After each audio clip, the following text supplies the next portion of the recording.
Dicen que los perros se parecen a sus dueños, pero nunca imaginé que esa frase se convertiría en mi peor pesadilla, en la prueba viviente de mi propia desgracia. Estaba sentado en mi silla de ruedas, esa maldita silla que se ha convertido en mi cárcel desde hace 6 meses, mirando hacia el pasillo de madera de mi casa en Coyoacán. El sol de la tarde entraba por los ventanales, iluminando el polvo que flotaba en el aire, ese mismo polvo que antes yo limpiaba con orgullo y que ahora se acumula en los rincones, porque mi nuera, Carla, dice que ya lo hará mañana. ¡Campeón!, llamé, con la voz ronca. Esperaba escuchar el trote alegre de mi Golden Retriever, mi viejo amigo de 10 años, el único ser vivo en esta casa que no me mira con lástima o con impaciencia. Pero lo que escuché me heló la sangre. No hubo trote. Hubo un arrastre. ¡Shh! ¡Shh! Era el sonido de uñas rasguñando la madera, seguido por el ruido sordo de un cuerpo pesado siendo jalado. ¿Campeón?, pregunté de nuevo, sintiendo un nudo en el estómago. El perro apareció por el umbral de la puerta. La escena me golpeó con la fuerza de un mazo. Campeón me miraba con sus ojos color miel, húmedos, llenos de una confusión y un miedo que me partieron el alma. Intentaba caminar hacia mí, apoyándose con fuerza en sus patas delanteras, jadeando por el esfuerzo. Pero sus patas traseras colgaban inútiles, muertas, arrastrándose como 2 sacos de arena. Era una copia exacta de mí. «Dios mío», exclamé, llevándome las manos a la boca. «Campeón, muchacho, ¿qué te pasó?». El animal soltó un gemido lastimero, un aullido bajo que no era de dolor físico, sino de angustia. Se arrastró 1 metro más y colapsó a mis pies, lamiendo la rueda de goma de mi silla.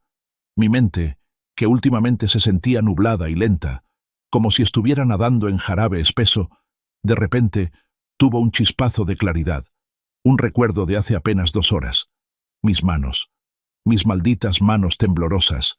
Había intentado tomar mi medicina de mediodía, esa pastilla azul ovalada con una pequeña B grabada, que mi hijo Mateo me obligaba a tomar religiosamente para la circulación y el cerebro. Se me había resbalado de los dedos torpes. Cayó al suelo, rodando debajo de la mesa de centro. Intenté agacharme, pero mi columna rígida no me lo permitió. En ese momento, Campeón había entrado, moviendo la cola, y antes de que pudiera gritarle «¡No!», su lengua rosada había atrapado la pastilla y se la había tragado como si fuera un premio. No le di importancia. Pensé, bueno, es una vitamina, no le hará daño. Pero ahora, viendo a mi perro paralizado, incapaz de mover la mitad inferior de su cuerpo, el mismo síntoma exacto que me mantenía a mí atado a esta silla, el terror me invadió. Me incliné como pude, acariciando la cabeza dorada de Campeón. Él temblaba. Sus músculos traseros estaban flácidos, sin tono alguno. «Te mueves igual que yo», susurré, y las lágrimas empezaron a picarme en los ojos. Exactamente igual que yo. No era una coincidencia. No podía serlo. Campeón se había comido mi medicina hacía 2 horas, y ahora estaba inválido. Miré mis propias piernas cubiertas por una manta a cuadros. Durante 6 meses, los médicos me habían dicho que mi recuperación era inusualmente lenta, que mis músculos no respondían. Mateo siempre estaba ahí, asintiendo con cara de preocupación, diciendo «Hacemos todo lo posible, doctor, le damos sus medicinas puntualmente». Un frío sepulcral recorrió mi espalda. No era frío de temperatura, era el frío de la traición. Esa pastilla azul, esa maldita pastilla azul. «Me están matando en vida». «Campeón», le dije al perro, que apoyó su hocico en mi mano. «Nos están haciendo esto a los 2». El silencio de la casa, antes pacífico, ahora se sentía como la boca de un lobo. Mateo y Carla habían salido al supermercado. Estaba solo. Bueno, solo con la verdad. Y la verdad dolía más que cualquier hueso roto. Antes de continuar, suscríbete al canal y cuéntanos desde dónde nos escuchas en los comentarios de abajo. Tenía que confirmarlo. Mi corazón latía tan fuerte que sentía los golpes en las sienes, amenazando con explotar. La sospecha era un veneno, pero necesitaba el antídoto de la certeza. Miré el teléfono fijo que estaba sobre una mesita en el recibidor, a unos 5 metros de distancia.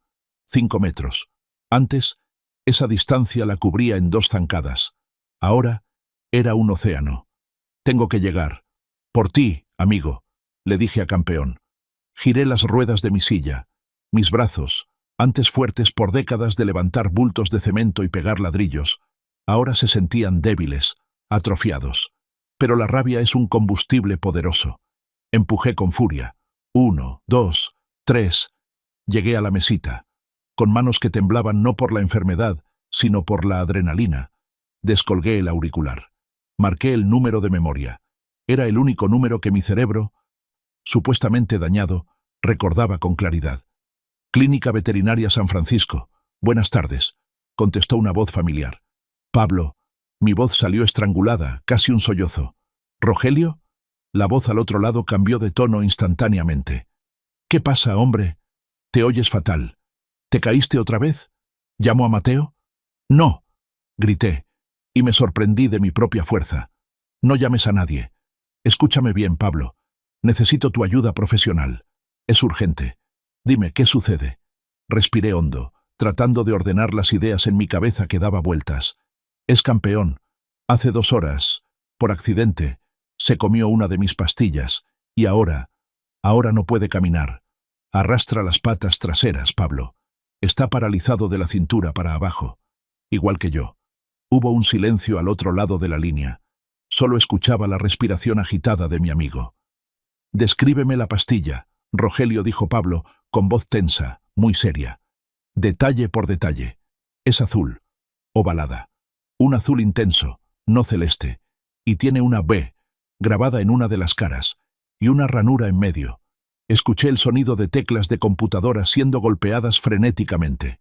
Pasaron 10 segundos que parecieron 10 años. Campeón seguía a mis pies, mirándome, esperando que yo arreglara esto. Rogelio. La voz de Pablo temblaba. ¿Estás seguro de que tiene una B? Seguro. La veo todos los días en mi desayuno.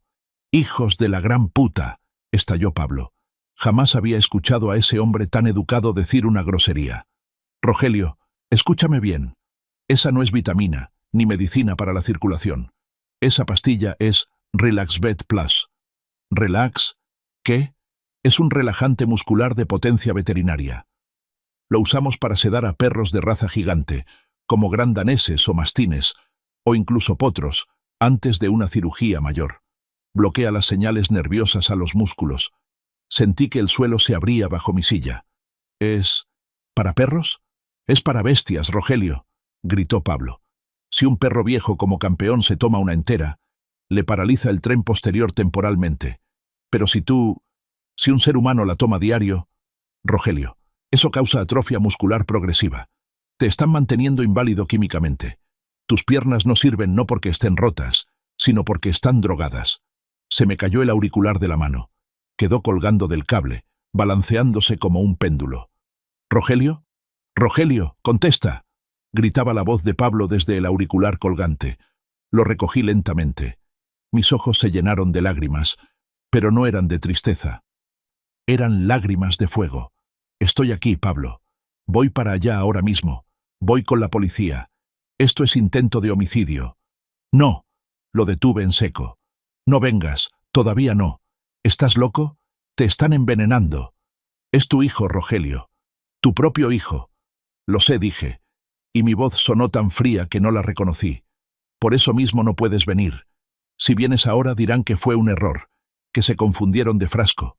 Dirán que estoy senil. Se librarán. Miré a Campeón. Miré las fotos familiares colgadas en la pared, donde un Mateo de 5 años sonreía en mis brazos. Ese niño había muerto. El hombre que vivía aquí era un extraño peligroso. Necesito que me ayudes, Pablo. Pero lo haremos a mi manera. Voy a necesitar un antídoto para el perro, y un plan para mí. Rogelio, es peligroso. Más peligroso es vivir con serpientes y no saberlo. Ahora ya lo sé. Colgué el teléfono. El silencio volvió a la casa, pero ya no era un silencio de paz. Era el silencio antes de la tormenta. Me quedé allí, en el recibidor, acariciando el pelaje suave de Campeón mientras él recuperaba poco a poco el aliento, aunque sus patas seguían muertas. Levanté la vista y miré mi casa. Esta casa no era solo concreto y varilla. Era mi vida entera. La compré hace 40 años, cuando esto eran apenas terrenos baldíos y calles de tierra. Yo era un simple albañil con más sueños que dinero en los bolsillos. Mi esposa, Elena, que en paz descanse, me traía el almuerzo en una canasta de mimbre y nos sentábamos sobre los ladrillos apilados a soñar dónde pondríamos la cocina, dónde jugarían los niños. Trabajé de sol a sol. Mis manos se llenaron de callos tan duros que parecían piedra pómez. Me privé de todo. No hubo vacaciones. No hubo ropa nueva. No hubo lujos. Cada peso que ganaba se convertía en un bulto de cemento, en una ventana, en un piso de loseta. Construí estas paredes con mi sudor y, literalmente, con mi sangre. Recuerdo el día que me rebané el dedo con la sierra cortando la madera para el cuarto de Mateo. Me vendé con un trapo sucio y seguí trabajando, porque quería que mi hijo tuviera un techo digno antes de que naciera.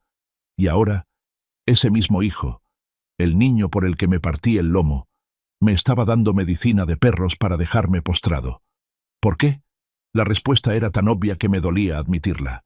Dinero. La casa valía millones ahora que la zona se había puesto de moda. Miré hacia la escalera. Esa hermosa escalera de caracol de madera de caoba que yo mismo barnicé. Ahí fue donde empezó todo. Ahí fue donde mi vida se detuvo hace 6 meses. Perdóname. Elena, susurré al aire, mirando el retrato de mi esposa sobre la chimenea. Te prometí cuidar a nuestro hijo. Te prometí hacerlo un hombre de bien. Fallé. Crié a un monstruo. Una oleada de vergüenza me invadió. Vergüenza de padre. ¿En qué momento me volví tan ciego? ¿Fue cuando Mateo dejó la universidad porque era muy difícil? ¿Fue cuando le compré su primer coche para que no sufriera en el camión como yo?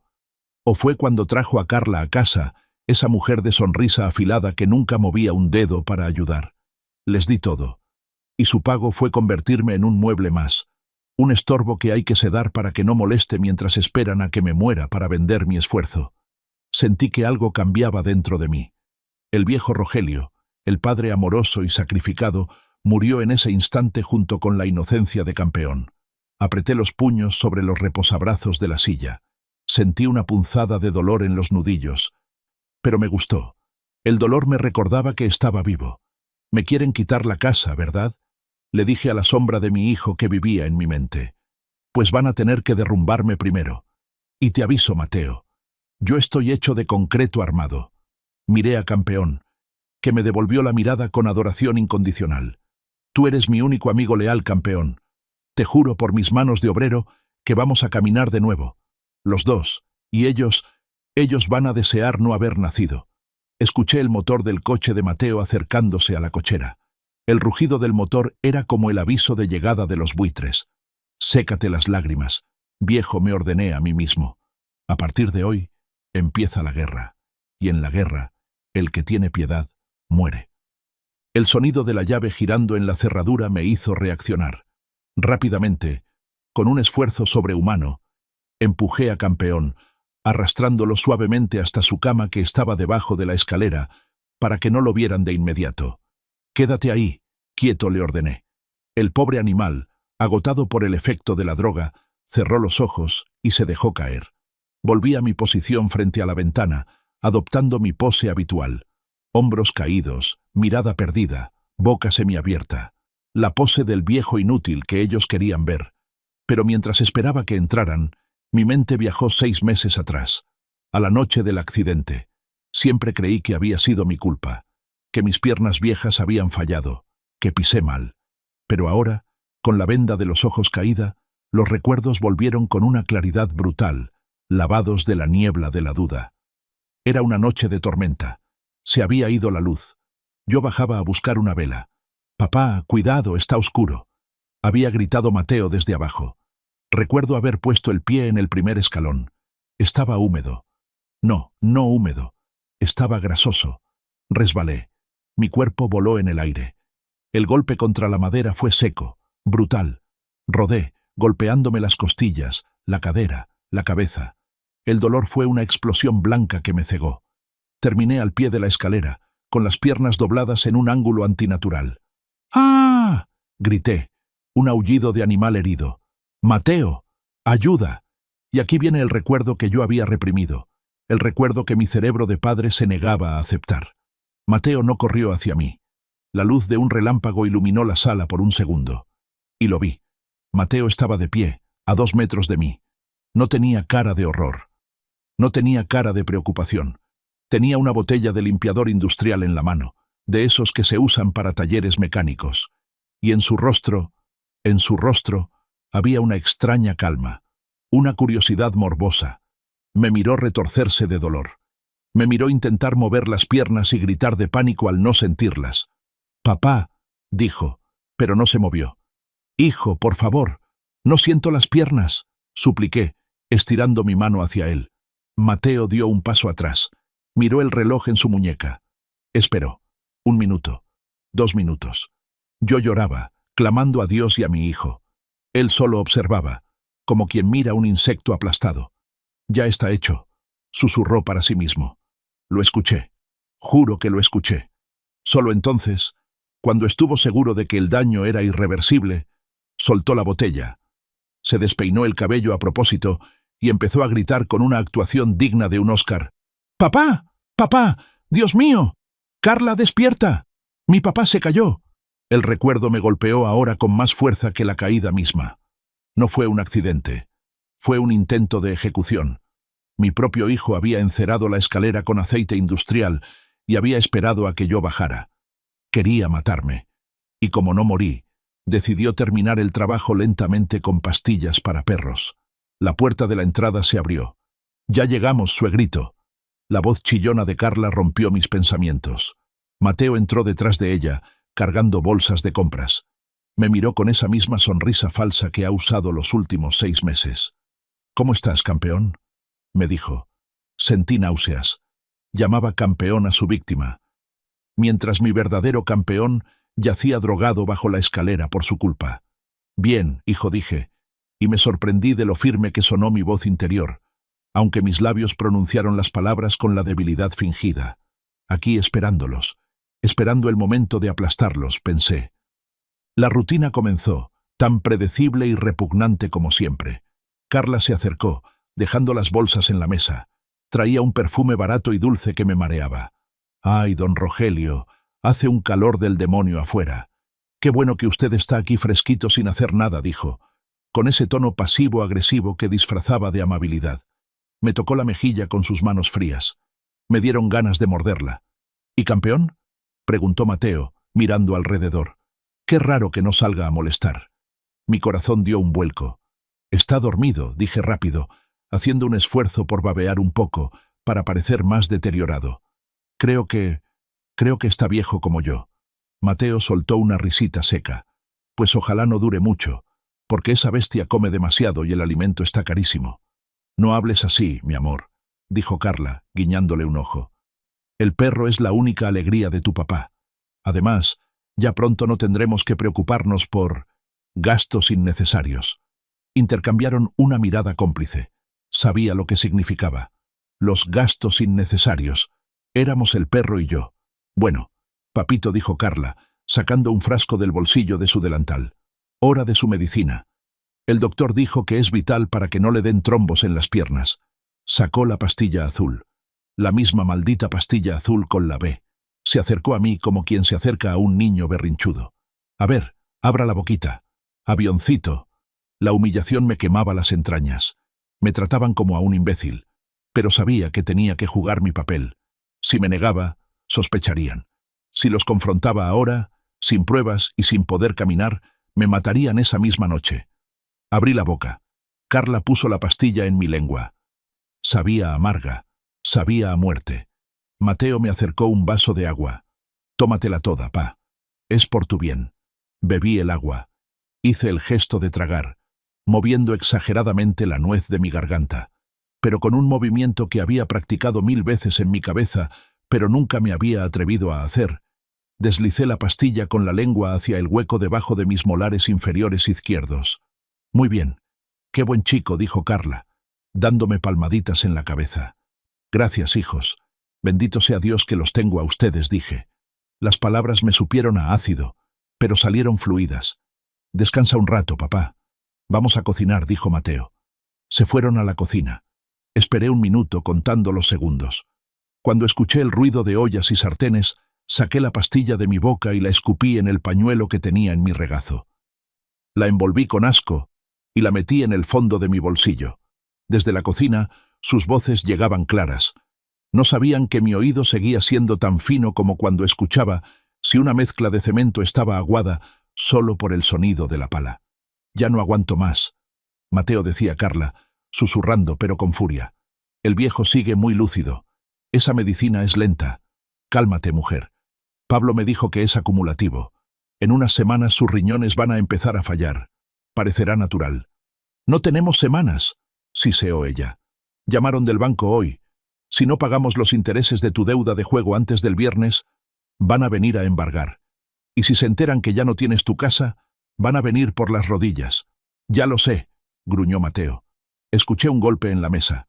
«Por eso necesito que firme la donación. Mañana voy a traer los papeles falsos.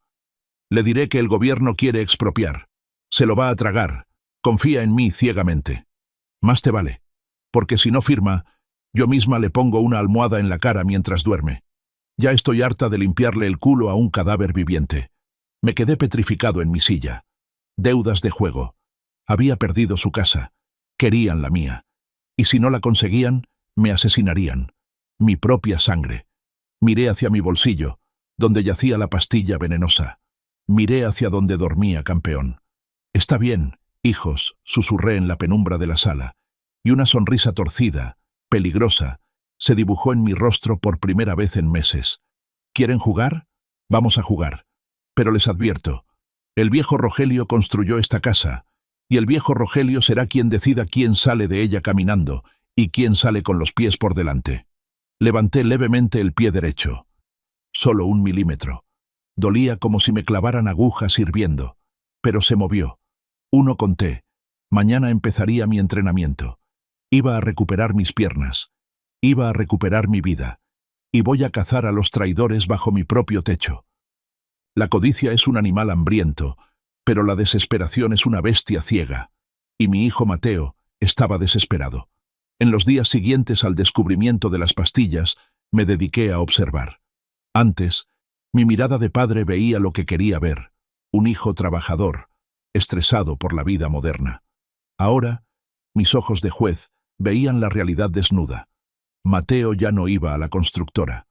Salía por las mañanas vestido de traje, sí, pero regresaba a las 2 horas con la corbata desajustada y olor a cigarro barato y alcohol, aunque apenas fuera mediodía.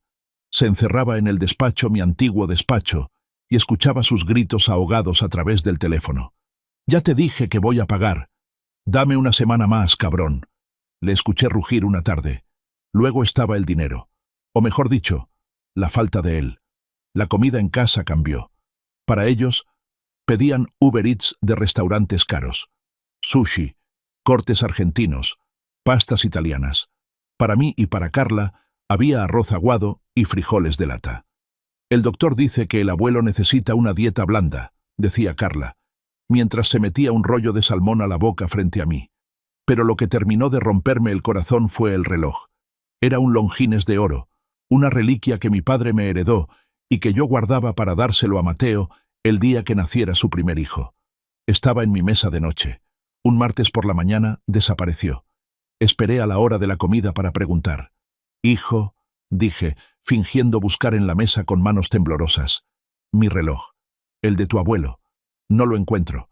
Quería ponérmelo para sentirme menos enfermo». Mateo se tensó. El tenedor se detuvo a medio camino de su boca. Carla bajó la mirada, nerviosa. «Ay, papá». Estalló Mateo golpeando la mesa. «Siempre perdiendo cosas. Seguro lo tiraste por ahí o se lo diste a la gata de la vecina. Ya no estás bien de la cabeza». «Pero hijo, estaba en la mesa. Lo llevé a reparar», gritó, interrumpiéndome. Sus ojos estaban inyectados en sangre, las pupilas dilatadas. No era la mirada de un hijo, era la mirada de un animal acorralado. Se estaba atrasando. «Deja de joder con el reloj. Preocúpate por no cagarte encima, mejor». El silencio que siguió fue sepulcral. Carla le puso una mano en el brazo, asustada por su violencia. «Cálmate, amor. Es que me tiene harto». Mateo se levantó y salió pateando la silla. Lo supe entonces. No lo llevó a reparar. Lo empeñó, o peor, lo vendió por una fracción de su precio para pagar una deuda de juego o vicios. Mi legado, la historia de mi padre. convertida en fichas de apuesta. Esa noche no lloré. El llanto es para los que tienen esperanza de clemencia. Yo solo tenía sed de justicia. La noche se convirtió en mi aliada. Cuando la casa quedaba en silencio, cuando los ronquidos de Mateo y Carla resonaban desde la planta alta, mi propia fisioterapia comenzaba. Era un infierno privado. Me quitaba la manta, mordía una toalla doblada para ahogar los gritos, y le ordenaba a mi cerebro que conectara con mis piernas. «Muévete», ordenaba mentalmente. «Muévete, maldita sea». Al principio era como gritarle a una pared, pero como había dejado de tragar el veneno, ahora lo escupía en una maceta de helechos que, tristemente, se estaba secando. Mi cuerpo empezaba a limpiarse. La tercera noche, el dedo gordo de mi pie derecho se contrajo. Fue un espasmo minúsculo, invisible para cualquiera, pero para mí fue como un terremoto. Gracias, Dios mío, lloré en la oscuridad, sudando frío por el esfuerzo. Pero necesitaba más que fuerza de voluntad. Necesitaba armas. Aproveché un jueves en que Mateo fue a reuniones de negocios, probablemente a rogar a sus prestamistas, y Carla salió al salón de belleza con el dinero de mi pensión. Llamé a Pablo. Llegó por la puerta trasera en 5 minutos. Traía un maletín médico y una cara de funeral. «Rogelio», susurró al verme. Se le llenaron los ojos de lágrimas. «Nada de lloriqueos, compadre», le dije, manteniéndome firme. «¿Trajiste lo que te pedí?» Pablo asintió. Sacó una jeringa y un frasco. «Esto es para campeón. Es un antagonista del relajante. En 3 días estará corriendo. Dáselo con comida. Y para mí», Pablo suspiró y sacó una cajita negra. De ella extrajo un botón. Un simple botón negro de plástico, idéntico a los de mi viejo saco de domingo. Es una cámara espía. Me la consiguió mi sobrino, el que es judicial. Graba audio y video en alta definición. Se conecta a una aplicación en este celular viejo que te traje. Me abrochó el botón en mi chaleco de lana que siempre usaba. Era invisible. «Rogelio, por favor», me suplicó Pablo, tomándome de los hombros. «Déjame llevarte al hospital. Déjame llamar a la policía ahora. Tienes pruebas con lo del perro». No negué con la cabeza. Si los arrestan ahora, salen bajo fianza en 2 días. Dirán que fue un error, un descuido. Mateo es un manipulador experto. Necesito agarrarlos con las manos en la masa. Necesito que confiesen. Necesito destruirlos legalmente y moralmente. Es peligroso. Ese muchacho ya no es tu hijo. Lo sé, dije, mirando hacia la escalera donde casi me matan. Mi hijo murió hace 6 meses. Lo que vive arriba es un intruso. Y voy a sacarlo de mi casa como se saca a las ratas. Esa tarde inyecté a campeón. El perro me lamió la mano, como si supiera que la pesadilla estaba terminando. «Aguanta», amigo, le susurré. «Ya casi». El sábado llegó con una tensión que se podía cortar con un cuchillo. Desde que dejé de tomar el veneno, mi color había mejorado. Ya no tenía esa palidez grisácea de cadáver. Mis ojos estaban más alertas. Y eso, desgraciadamente, no pasó desapercibido para la bruja de mi nuera. Estábamos en la cocina. Yo estaba en mi silla, fingiendo mirar la televisión, pero observaba a Carla por el reflejo del horno de microondas. Ella me miraba de reojo mientras calentaba una sopa de verduras. «Don Rogelio, lo veo muy despierto hoy», dijo, con voz cantarina pero ojos de serpiente. «¿Mande?» Fingí no escuchar bien. «Ah, sí, hija. Dormí bien». Carla apagó la estufa. La sopa burbujeaba. El vapor subía denso y caliente. Se sirvió un plato para ella y otro para mí. Pero noté algo. El mío lo llenó hasta el borde, hirviendo, directo de la olla. Caminó hacia mí con una sonrisa extraña. «Aquí tiene su comidita, suegro. Cuidado que está caliente». Se acercó demasiado. Sabía lo que iba a pasar un segundo antes de que sucediera. Era una prueba. Quería ver si mis reflejos funcionaban. Quería ver si sentía. «¡Ay!», exclamó falsamente. El plato se inclinó. ¡Zas!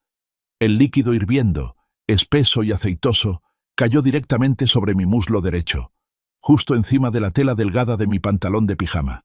El dolor fue inmediato, absoluto. Fue como si me hubieran pegado un hierro al rojo vivo en la piel.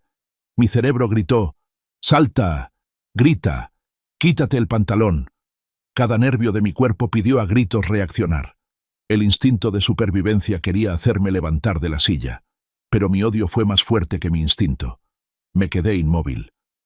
Clavé las uñas en los reposabrazos de la silla hasta que sentí que se rompían, pero mantuve la cara inexpresiva, la boca semiabierta, la mirada perdida en la televisión. El vapor salía de mi pierna mojada. La piel debajo de la tela se estaba cocinando. «¡Ay, perdón! ¡Perdón, don Rogelio!», gritó Carla, pero no se movió para limpiarme. Se quedó parada, observando mis piernas con ojos de halcón, esperando un espasmo, un grito, una contracción. Conté mentalmente. 1, 2, 3. «Aguanta, viejo, aguanta». Me giré lentamente hacia ella, con movimientos torpes y lentos, como un robot oxidado. «¿Pasó algo, hija?», pregunté con voz tranquila, aunque por dentro me estaba muriendo. Siento un poco de humedad. ¿Me oriné?».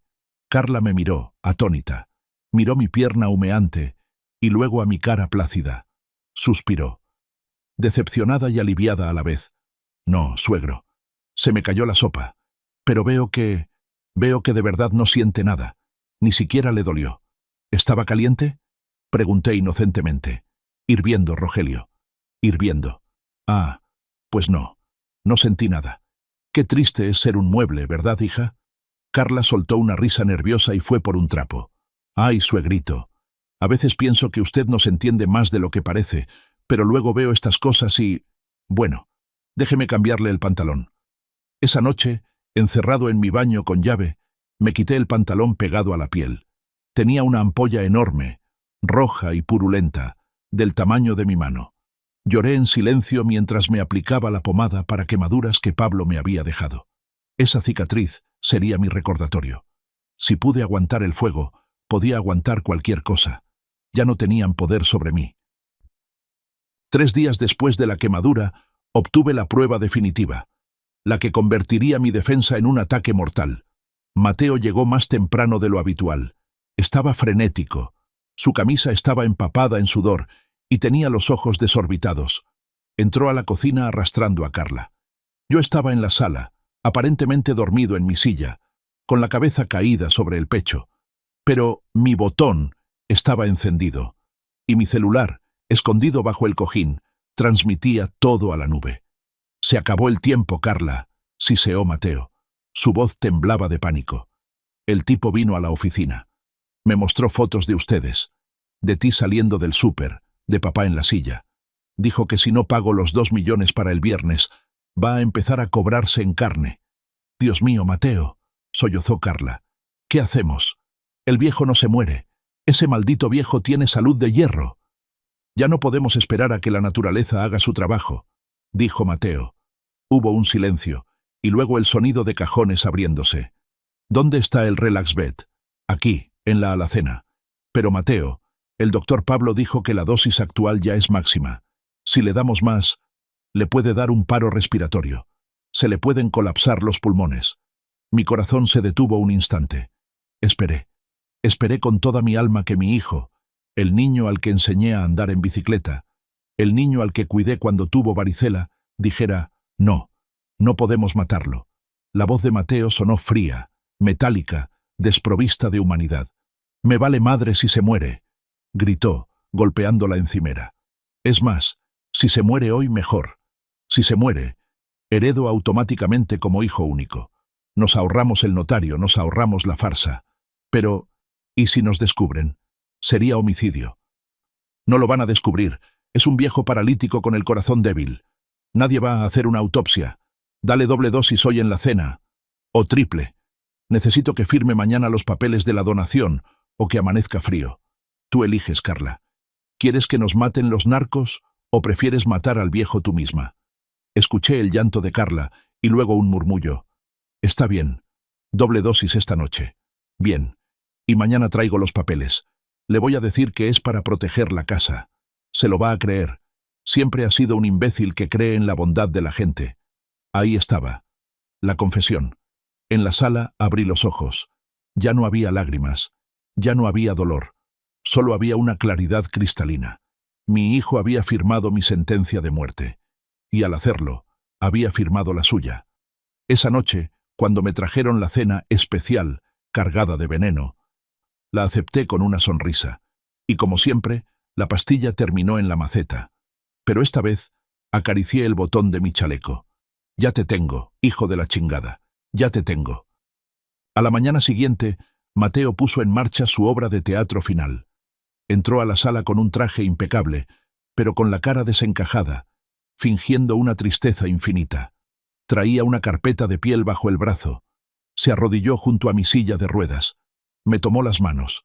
Sus manos estaban frías y sudorosas. «Papá, tenemos que hablar. Es algo terrible». «¿Qué pasa, mijo?», pregunté, poniendo mi mejor cara de viejo asustado. «Es el gobierno, papá». Soltó un sollozo falso. Llegó una notificación. Quieren expropiar la casa. Dicen que por la nueva línea del metro, o algo así. Quieren quitárnosla y pagarnos una miseria. ¿Cómo? Me llevé la mano al pecho. ¿Mi casa?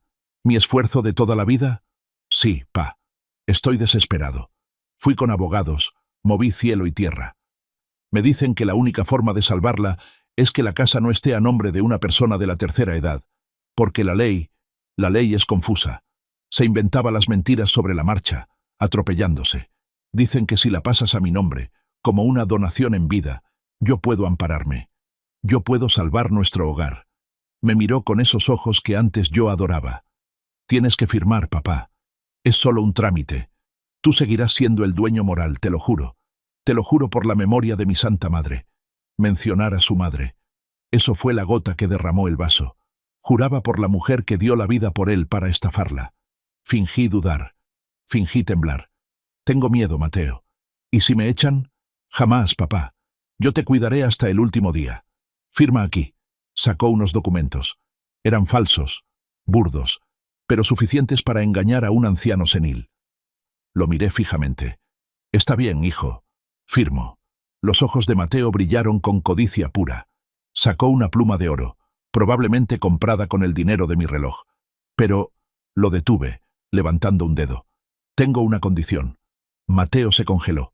¿Qué condición, papá? Si voy a dejar de ser dueño de mi casa, quiero despedirme con honor.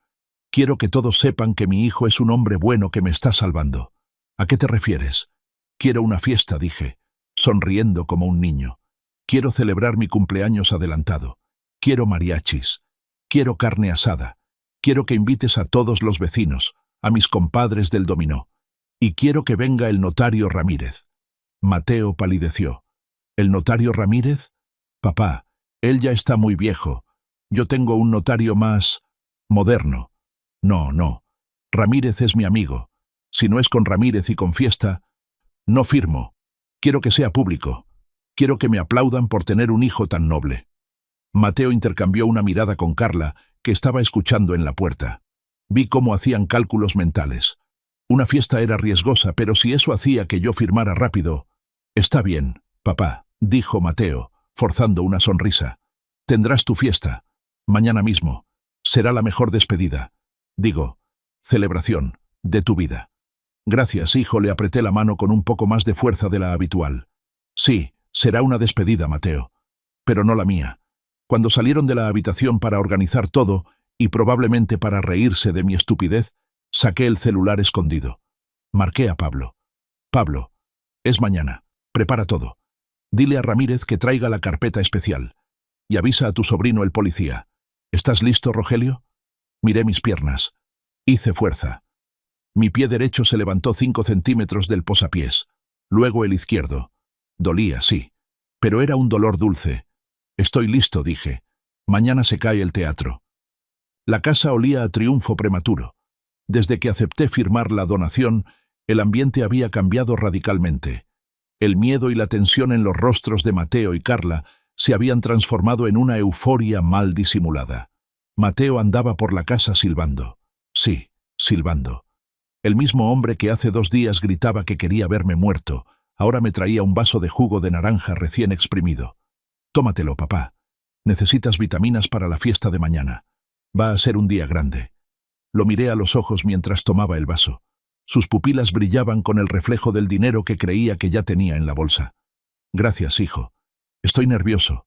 Nunca he firmado algo tan importante así, delante de tanta gente. No te preocupes por nada, me aseguró, palmeándome el hombro con esa condescendencia que me hacía hervir la sangre. Yo me encargo de todo.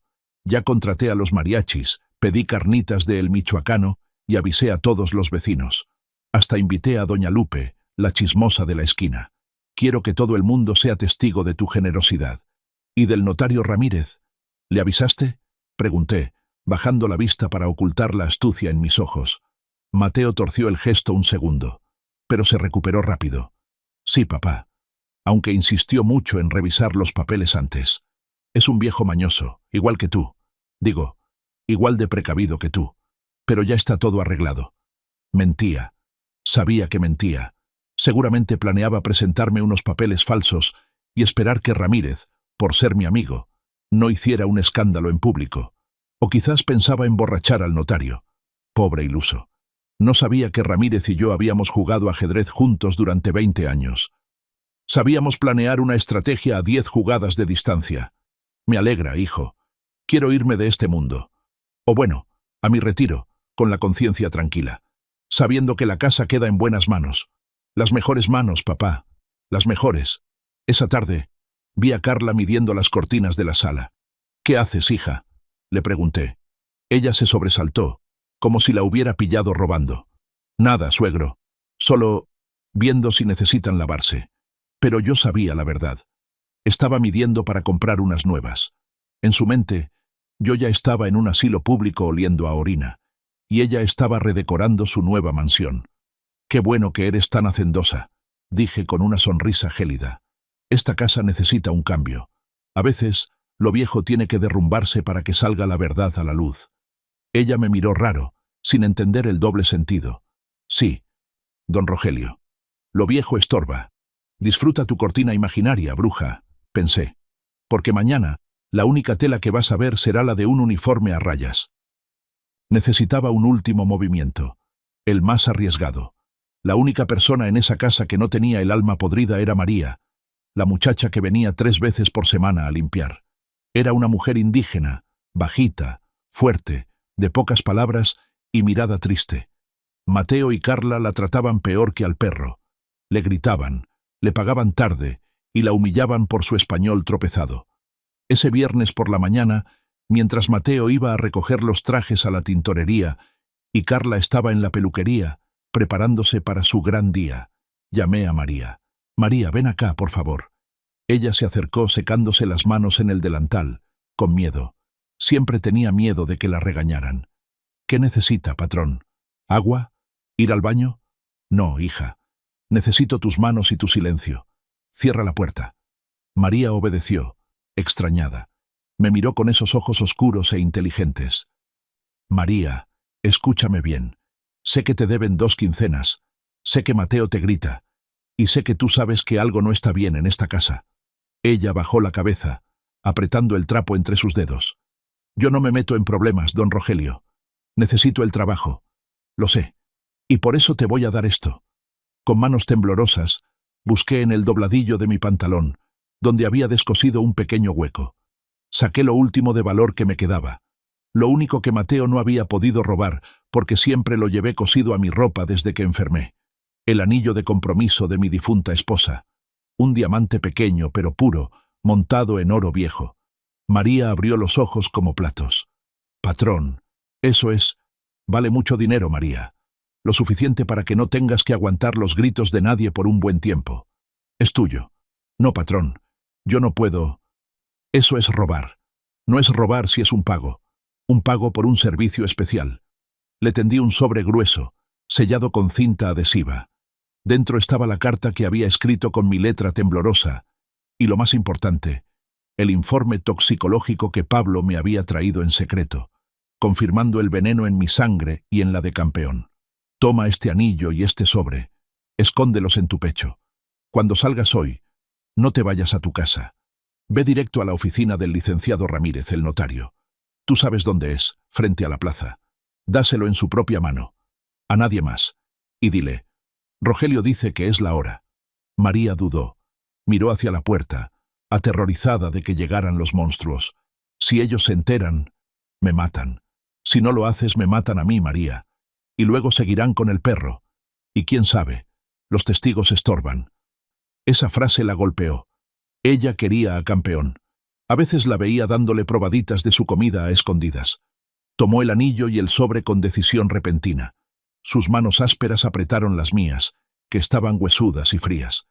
Ese señor Mateo es malo. Tiene ojos de diablo. Lo haré, don Rogelio. Por usted y por la señora Elena, que en paz descanse. Ella siempre fue buena conmigo. Gracias, hija. Ahora vete. Corre. Y mañana deja la puerta de servicio sin trancar a las 4 de la tarde. María asintió y salió disparada. Me quedé solo, respirando agitadamente. La suerte estaba echada. El misil estaba en el aire. Ahora solo faltaba que detonara. La noche antes de la fiesta fue surrealista. Mateo y Carla decidieron celebrar por adelantado.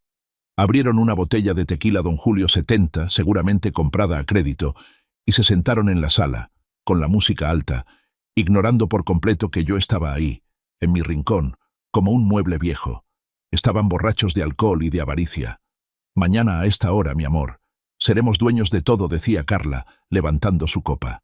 Adiós a las deudas, adiós a la pobreza, y adiós al olor a viejo, rió Mateo, chocando su copa. ¿Ya viste el folleto del asilo Santa Fe? Es barato. Dicen que los tienen sedados todo el día. Estará feliz ahí. ¿Y la casa?, preguntó ella. ¿Qué le vamos a hacer? Derrumbar el jardín, dijo Mateo con desprecio.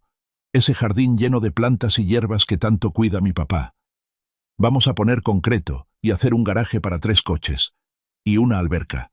Quiero una alberca donde está el rosal de mi mamá. Sentí que me clavaban un puñal en el pecho. El rosal. Mi esposa plantó ese rosal el día que trajimos a Mateo del hospital cuando nació. Apreté los dientes tan fuerte que pensé que se romperían. Mi mano, escondida bajo la manta, buscó el mango de mi bastón de madera de ébano. Lo tenía escondido entre los cojines del sofá. Derrumbar el rosal. Sedarme en un asilo barato.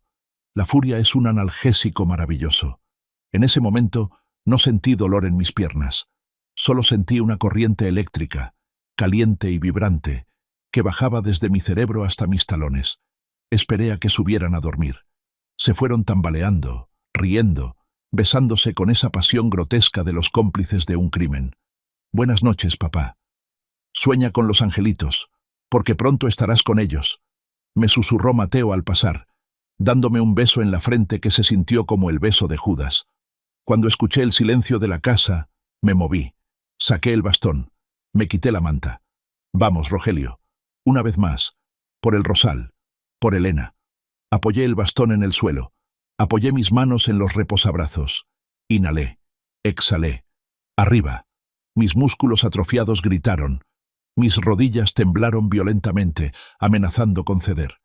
El sudor me bañó la frente en un segundo, pero me levanté. Estaba de pie. Era inestable, sí. Me dolía todo, sí. Pero estaba de pie en mi propia sala, mirando el mundo desde mi altura real de 1,80 m, y no desde la humillación de la silla. Di un paso. Clac. El bastón golpeó la madera. Otro paso. Clac.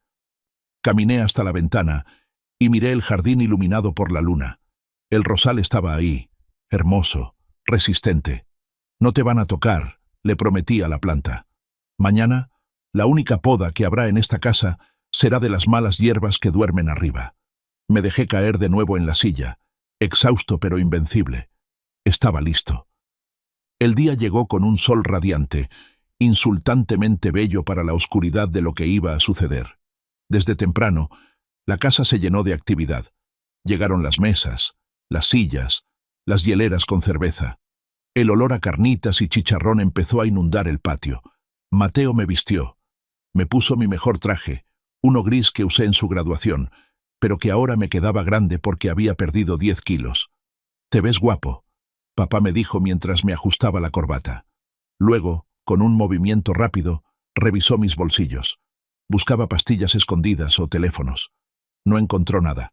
Mi celular espía estaba pegado con cinta adhesiva debajo del asiento de la silla de ruedas. Y el botón de la cámara estaba ahí, en mi chaleco, observándolo todo. Vamos al patio. Ya llegaron los invitados. Me sacó empujando la silla. El sol me cegó por un momento. Cuando mis ojos se ajustaron, vi la escena. Había unas 50 personas. Vecinos de toda la vida. Primos lejanos que solo venían cuando había comida gratis. Y los compadres del barrio. «¡Don Rogelio!», gritaron algunos. «¡Qué gusto verlo!». Los mariachis arrancaron con «El Rey». «Yo sé bien que estoy afuera, pero el día que yo me muera, sé que tendrás que llorar». ¡Qué ironía! La letra parecía escrita para mí. Mateo tomó el micrófono, parando la música con un gesto teatral. Se puso en el centro, con una mano en mi hombro, posando para las fotos. «Bienvenidos todos». Su voz resonaba en las bocinas. «Gracias por venir. Hoy no es solo una fiesta, hoy es un homenaje. Un homenaje a mi padre, Rogelio, el hombre que construyó esta casa con sus manos». Hubo aplausos. Vi a doña Lupe secarse una lágrima. «Mi padre ha estado muy enfermo», continuó Mateo, poniendo cara de circunstancia, «y en su infinita sabiduría ha decidido que es hora de pasar la estafeta.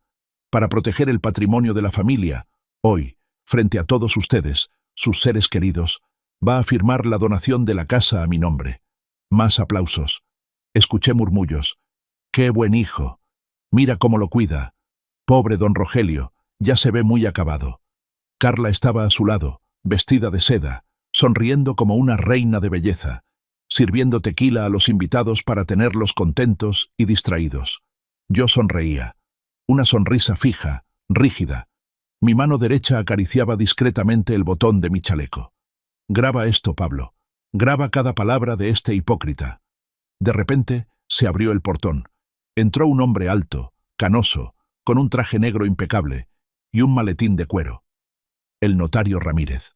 Mateo tragó saliva visiblemente. Se notaba nervioso. Corrió a recibirlo. «Licenciado Ramírez. ¡Qué honor! Pase, pase. ¿Trajo los papeles que le mandé?». Ramírez lo miró por encima de sus lentes. Su rostro era una máscara de piedra. «Traigo los papeles necesarios, Mateo. No te preocupes. Vamos a proceder». Ramírez se acercó a mí. Me dio un apretón de manos firme, sin compasión, como de hombres. «Rogelio. Ramírez». Solo dijimos eso, pero en sus ojos vi la confirmación. María había llegado. El juez había firmado. La trampa estaba puesta. El momento cumbre.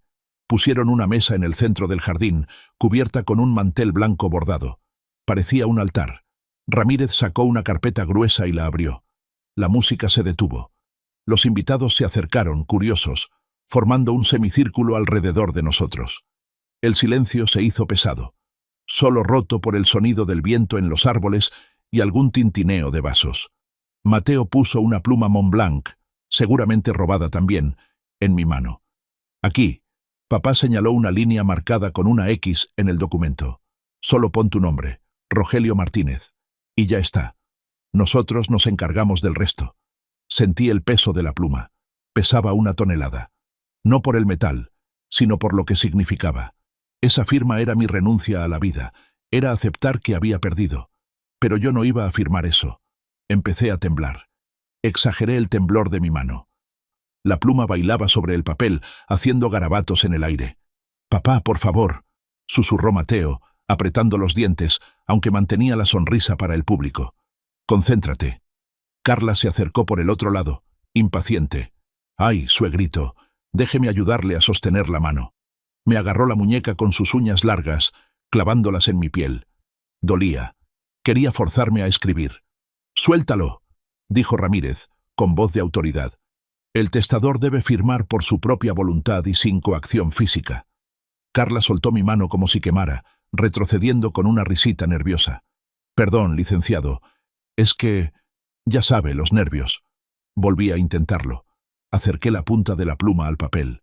Mateo contuvo la respiración. Sus ojos estaban fijos en la tinta. Veía su futuro, sus deudas pagadas, su libertad. Levanté la pluma 1 centímetro y abrí la mano. La pluma cayó. Rodó por la mesa y cayó al suelo de cemento con un tintineo seco. ¡Cling! ¡Maldita sea!, se le escapó a Mateo. Se agachó rápidamente a recogerla. Cuando se levantó y me la volvió a ofrecer, ya no encontró al viejito tembloroso y sumiso que esperaba. Yo había levantado la cabeza. Mis hombros, antes encorvados, se enderezaron. Mi barbilla se alzó. Y mis ojos clavaron una mirada de acero directamente en los suyos. No dije. No fue un susurro. Fue una voz clara, profunda, la voz del capataz de obra que solía gritar órdenes por encima del ruido de las mezcladoras. Mateo parpadeó, confundido. «¿Qué? ¿Qué dices, papá? Se te cayó la pluma, ten». Dije que no repetí, y mi voz resonó en todo el jardín, silenciando hasta el murmullo de los invitados. «No voy a firmar, Mateo. Esta pluma está sucia. Y tu conciencia también». Carla se puso pálida. Mateo soltó una risa histérica mirando a los vecinos. «Ja, ja, ja. Ay, mi papá. Ya está desvariando otra vez. Es la demencia, amigos. Disculpen. Papá, firma de una vez y deja de hacer el ridículo». Me apoyé en los reposabrazos de la silla. Sentí la madera bajo mis palmas. Sentí la fuerza en mis tríceps. Sentí la adrenalina bombeando en mis piernas recuperadas. El único ridículo aquí eres tú, hijo. Y entonces hice lo impensable. Empujé. Mis manos se aferraron al borde de la mesa con la fuerza de mis años de juventud. Los nudillos se pusieron blancos. «1, 2», gruñí entre dientes. Con un rugido que salió de lo más profundo de mis entrañas, empujé mi cuerpo hacia arriba. Las piernas me temblaron violentamente como gelatina, pero mis rodillas se bloquearon en su lugar, sosteniéndome. Estaba de pie. El silencio en el jardín se rompió cuando levanté mi pie derecho y le di una patada seca a la silla de ruedas detrás de mí. ¡Crash! La silla voló hacia atrás, volcándose y golpeando el suelo de cemento con un estruendo metálico que hizo saltar a todos los presentes. Un grito colectivo recorrió el lugar. «Dios mío! Don Rogelio, es un milagro, está caminando». Mateo retrocedió 3 pasos, tropezando con sus propios pies. Su rostro perdió todo color, volviéndose de un gris cenizo. Sus ojos se salían de las órbitas, mirando mis piernas como si viera a un fantasma. «Papá», balbuceó, con la voz quebrada por el terror. «¿Qué? ¿Qué haces? ¿Te vas a caer? Siéntate». Me erguí cuán alto era. Le sacaba media cabeza a mi hijo. Miré hacia abajo, hacia su figura encogida por el miedo. «¡No me toques!», grité, y mi voz retumbó sin necesidad de micrófono. «¡Nadie me toque!». Di un paso hacia él, luego otro. Cojeando, sí. Con dolor, sí. Pero avanzando. «¿Te sorprende, Mateo?». Le escupí las palabras. «Llevo 3 semanas caminando en la oscuridad de mi cuarto, entrenando mientras tú dormías borracho, recuperando lo que tú me robaste». Carla intentó intervenir, con una sonrisa histérica, tratando de salvar la farsa ante los invitados. «Es la adrenalina. Pobre viejo, está en shock». «Agarren lo que se mata». «Cállate, víbora», le rugí, señalándola con un dedo acusador. «El único shock aquí es que su juguete roto se arregló solo». Mateo intentó recomponerse. Miró a los vecinos, buscando apoyo. «Mi padre está mal. El medicamento lo tiene alucinando. Por favor, ayúdenme a sentarlo, se va a lastimar». «Nadie lo va a sentar», intervino una voz desde el fondo. Era Pablo, mi amigo veterinario. Salió de detrás de una columna, sosteniendo un control remoto. A su lado, María, la muchacha de servicio, bajó el telón blanco que usábamos para ver películas en el jardín. «¿Qué es esto?», gritó Mateo. «¿Quién invitó a este tipo?». «Yo lo invité», dije. «Y también invité al cine a todos los vecinos. Miren la pantalla». Pablo presionó el botón. El proyector se encendió. La imagen era granulada, tomada desde un ángulo bajo, desde mi pecho, pero el audio era cristalino. Apareció la cocina. Apareció Carla con el plato de sopa humeante. Se vio claramente cómo ella inclinaba el plato a propósito sobre mi pierna. «Uy, perdón, suegrito», se escuchó en los altavoces. Y luego, mi voz tranquila en el video. No sentí nada. Seguido de la risa cruel de Carla. «Pues sí, está muerto de la cintura para abajo». Un murmullo de horror recorrió a la multitud. «Desgraciada, lo quemó a propósito», gritó doña Lupe. «Es un montaje», chilló Carla. «Es inteligencia artificial». «¿Y esto también es artificial?», preguntó Pablo, cambiando el video. Ahora era la escena de la noche anterior. La cara de Mateo aparecía en primer plano, distorsionada por la ira y el miedo. Su voz retumbó en todo el jardín, sellando su destino. «Me vale madre si se muere. Si se muere hoy, heredo mañana. Dale doble dosis o nos matan a nosotros». El jardín quedó en un silencio sepulcral. Los mariachis bajaron sus instrumentos. Los vecinos miraban a Mateo y Carla con una mezcla de asco y furia. Pablo dio un paso adelante, levantando unos papeles. Y por si el video no basta, aquí tengo los análisis de sangre de Rogelio y de su perro. Ambos tienen niveles letales de Relax Bet Plus. Los han estado envenenando sistemáticamente. Mateo estaba acorralado. Miraba a todos lados, buscando una salida, pero los vecinos habían cerrado el círculo. Su mirada cayó sobre la mesa, sobre los documentos de la donación. En un acto de desesperación estúpida, se abalanzó sobre la mesa. «¡Eso no prueba nada!», gritó, agarrando la carpeta. «Estos papeles son míos, la casa es mía». Intentó romper los documentos, pero el notario Ramírez, con una agilidad sorprendente para su edad, le clavó la mano sobre la mesa, inmovilizando los papeles. «Yo que tú no rompería eso, muchacho», dijo Ramírez con voz gélida. «Suélteme», forcejeó Mateo. «Es la donación. Si la rompo no hay prueba». Ramírez sonrió, una sonrisa de tiburón. Abrió la carpeta. «Esto no es una donación, idiota. Lee el encabezado». Mateo bajó la vista. Sus ojos recorrieron el texto. «Orden de aprehensión y demanda civil por intento de homicidio en grado de tentativa, fraude, abuso de confianza y maltrato animal», recitó Ramírez. «El juez la firmó esta mañana gracias a las pruebas que María nos trajo. Tú querías una firma, ¿no? Pues ahí tienes la firma de un juez». En ese momento, la puerta trasera del jardín se abrió de golpe. «¡Policía!», gritaron 3 oficiales uniformados, entrando con las armas en la mano. María estaba detrás de ellos, llorando, pero con la cabeza alta. Había cumplido su misión. El mundo de Mateo se derrumbó en segundos. 2 policías lo agarraron de los brazos y lo doblaron sobre la mesa donde planeaba robarme. El sonido de las esposas cerrándose clic, clac, fue la música más dulce que había escuchado en años. Carla intentó correr hacia la cocina, pero una oficial la interceptó y la esposó contra la pared. Ella gritaba obscenidades, culpando a Mateo, culpándome a mí, mostrando su verdadera cara de rata acorralada. «Suéltenme, yo no hice nada. Fue idea de él. Él me obligó», chillaba Carla. Pero Mateo se rompió. Cuando lo levantaron para llevárselo, se dejó caer de rodillas. Se arrastró hacia mí, llorando a moco tendido. «Papá, papá, por favor», suplicó, tratando de agarrar mis pantalones. «Diles que se detengan. Soy tu hijo. Soy tu Mateo». Me miró con esos ojos llorosos que tantas veces me habían manipulado. «Lo hice por desesperación, papá. Debía mucho dinero. Me iban a matar. Perdóname. No dejes que me lleven a la cárcel». Los policías esperaron un momento, mirándome, esperando a ver si el padre perdonaba al hijo pródigo. Yo miré a ese hombre arrodillado. Busqué dentro de mí alguna pizca de amor, algún recuerdo tierno que me hiciera apiadarme. Pero solo encontré la imagen de mi perro paralizado. Solo encontré el recuerdo de la sopa hirviendo. Solo encontré la botella de aceite en la escalera. Levanté mi mano, no para acariciarlo. Con un movimiento lento y deliberado, usé el dorso de mi mano para limpiarme el pantalón donde él me había tocado, como si me hubiera ensuciado de lodo. «Tú no tienes padre», dije, con una voz tan fría que heló el aire. «Mi hijo Mateo murió el día que decidió que yo valía menos que unos ladrillos». «Papá, no me digas papá. Yo soy el señor Rogelio Martínez, la víctima de tu crimen». Me giré hacia los oficiales y asentí. «Llévenselos, que se pudran donde no da el sol». Los arrastraron hacia la salida. Los vecinos, que antes aplaudían su bondad, ahora les lanzaban servilletas, vasos y gritos de «¡Asesinos! ¡Malnacidos!». Mateo gritaba mi nombre mientras lo metían a la patrulla. Yo no volví la cara.